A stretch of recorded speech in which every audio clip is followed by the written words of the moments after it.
Okay, let's talk about Jason Day's golf swing. Incredible what he's done over the last month or 2 months. In fact, this whole year when you think about what he's accomplished. And there's a couple of key components to Jason Day's golf swing that I think we can share with you and talk about, especially the body swing connection. So I've got him up here face on, and now I'm just going to run this swing slowly, as you can see here. Now watch what Jason does so well. He loads into this hip better than anybody that I've seen. And I'm going to show you some data from BodyTrack, which is the pressure map that shows you his pressure and force as well. Look how well he loads into the hip. This is a key component. You've got to have good internal hip rotation. Your glutes have got to be firing. You've got to have great stability in this side and great mobility in the hip to do this. Then he shifts his weight. He has that little bump, closes the gap, and look how perfect this is right here. So Jason uses his lower body perfectly in his golf swing. This is part of the reason why he can create so much power, so much speed, and look at what he's doing right now. So again, as I run this through one more time here, you're going to see it come around. It looks like he's sitting into that side a little bit. It's just because of the camera angle. He does move, but watch how he loads into the hip. He actually takes kind of his belt buckle, and almost it's feeling like the belt buckle is turning into the right hip. And you can see this load into the hip right here. Beautiful extension in the golf swing. But what's most important for everybody at home is this shift. Look at how he closes this gap. The lower body starts first. By bumping as it's rotating, that allows the arms to drop. This is why he can create so much power and speed. Now here's another interesting one for you. What I'm going to do here is I'm going to show you something that the guys at BodyTrack did with Jason. He's on what we call a BodyTrack mat. That's a pressure mat. And we've got like his pressure graph up here. So what I'm going to do is I'm just going to run this through, and I'm going to show you exactly what he does. So in his starting position, he's got a little bit more weight on his right leg than his left, but not a lot. It's not like he's leaning on his right side. He rotates. Look how stable his lower body is here.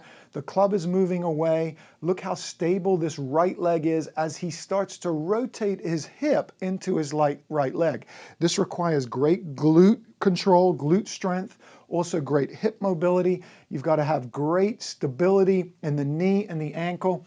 Now look at this. This is what's most impressive. 95% of his pressure is in his right leg at the top of his backswing. So just like a runner that's running out of the blocks, he's got something to push off. He's loaded his weight into that right side. He can now push off, and there he goes. He pushes off. That's why you see the heel come up a little bit early. But look at this, 77% now of his weight is in that lead side at impact. So the pressure has moved and he's got his weight there. This is a really good example of why you've got to load into your right leg so you can explode through the golf ball. I'm going to take you outside and show you a couple of drills to stop you from swaying and to help you get into your hip just like Jason.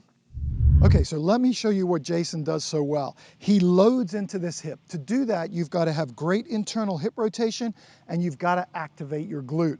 So a couple of things. The one thing that he does as a drill that you can try is, first thing, think about your belt buckle. Your belt buckle, you should feel like you're turning it into where your front pocket is. So feel like you're actually turning your belt buckle into your pocket, but don't let this leg straighten. It's almost a coiling or a rotating of the thigh, and that will give you this feeling of digging down and almost pushing down into the ground. And we've seen that he gets 95% of the pressure down into this right leg so that he's got something to push off. Now here's a couple of drills that he uses. One of the components, if you don't have this, is you might sway in your golf swing. So any kind of lateral motion sideways, this is what Jason has actually fought. So if you use something like an alignment rod, put it in the ground, you can set yourself up next to the alignment rod with a little bit of space, and what you want to feel is that you're rotating into the rod and that you're not doing this in any kind of a sway. That's what we don't want to see. We need to feel that rotation into the hip in order to get the correct feeling of being able to push off and really use the pressure from the ground to generate speed and power. The other one he does is he actually uses a club, and I've seen Colin and him do this. Colin, his caddie, which is also his coach. Colin's actually a level 2 TPI certified expert, and a terrific guy, and he's done an exceptional job with Jason. And basically, they use just a club shaft like this. They actually put it down on the outside and have him step on it like this to give him a feeling of pressure and to feel like he keeps that weight on the inside. It's okay to do that. I also like you to actually put it on the inside. So get something more on the inside of the foot, which is almost forcing me to actually sway a little bit. This kind of tends to activate the inside of this thigh, and it gives me that ability to feel like I'm holding the leg.